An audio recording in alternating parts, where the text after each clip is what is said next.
তুমি প্রণাম করবে কেন? কেন আমি তোমার পুত্র না? হ্যাঁ তুমি পুত্র। তখন পুত্রের কাজ হলো পিতামাতার বাক্য রক্ষা করা। যে পুত্র পিতামাতার বাক্য রক্ষা করতে পারে না সে পুত্র না। আমি তোমার কোন কথাটা রক্ষা করিনি মা? বলে রক্ষা করেছে কি না সেটা বড় কথা না, আজ রক্ষা করতে যদি পারো তাহলেই বলো তোমার কোন কথা রক্ষা করো। বলেন আমি একজনকে অভয় দিয়েছি, আমি কৃষককে আবদ্ধ হয়েছি, তার প্রাণ রক্ষা করবো। আমি তো শক্তিহীন, তুমি তো আমার ভরসা, তুমি আমার প্রাণ রক্ষা করবে। কি হয়েছে মা? বলেন একজনের আজ প্রাণ সংশয়, তাকে কোনো এক শক্তিশালী কেউ বধ করবে, তুমি তার প্রাণ রক্ষা করতে হবে। হনুমান বলেন মা আমিও তোমার কাছে ত্রিশক্তি আবদ্ধ হলাম, যত বড় শক্তিশালী ওর প্রাণ হরণ করতে তার কাছে পারবে না। হনুমান হনুমান দেখুন রাম তার গুরুর কাছে ত্রিশক্তি আবদ্ধ, হনুমানের মা সুকান্তের কাছে ত্রিশক্তি আবদ্ধ, আর হনুমান তার মার কাছে ত্রিশক্তি আবদ্ধ। অবস্থাটাকে কত জটিল অনুমান করবে। এবার বলো মাকে ডাক্তার সুকান্ত বেরিয়েছে। সুকান্ত আসলেই বললো, হনুমান বললো মা আসল সর্বনাশ করেছে। তুমি জানো ওর প্রাণ কে আর ধারণ করবে? আমার সর্বস্ব দল, আমার আরাধ্য দেবতা রামচন্দ্র প্রতিজ্ঞা করেছে তার গুরুর কাছে। আর তুমি ওকে কথা দিয়েছো, আমিও না জেনে তোমাকে কথা দিয়েছি। এবার উপায় কি হবে? মাকে কথা যখন দিয়েছি তাহলে মনে রেখো আজ হয় সুকান্ত বাঁচবে, নতুবা তোমার হনুমান আমার চিরতরে যায় না।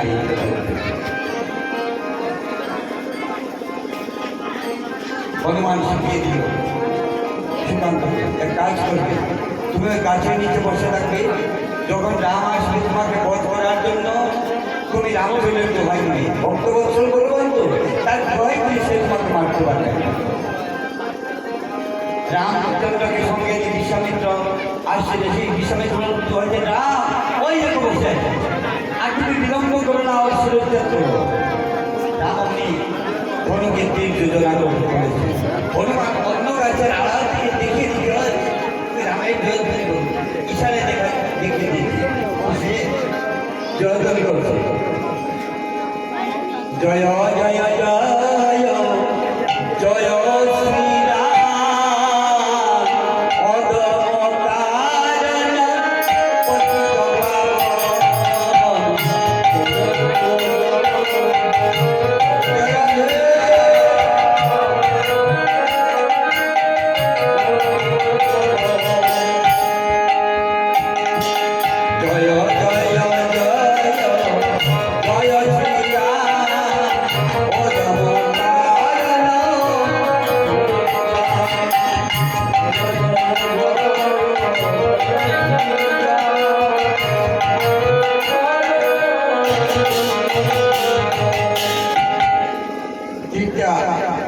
লাগিয়েছিলেন, তার জয়ধ্বনি দ্বিতীয় দিকটা নামিয়ে দিয়েছে।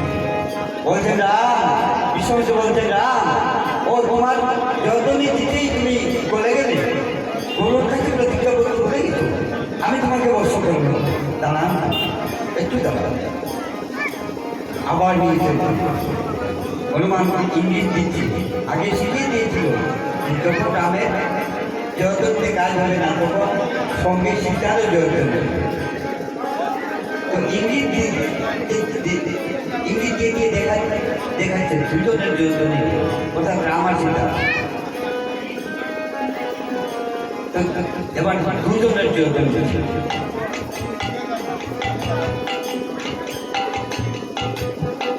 জয় জয় রঘুপতি রাম।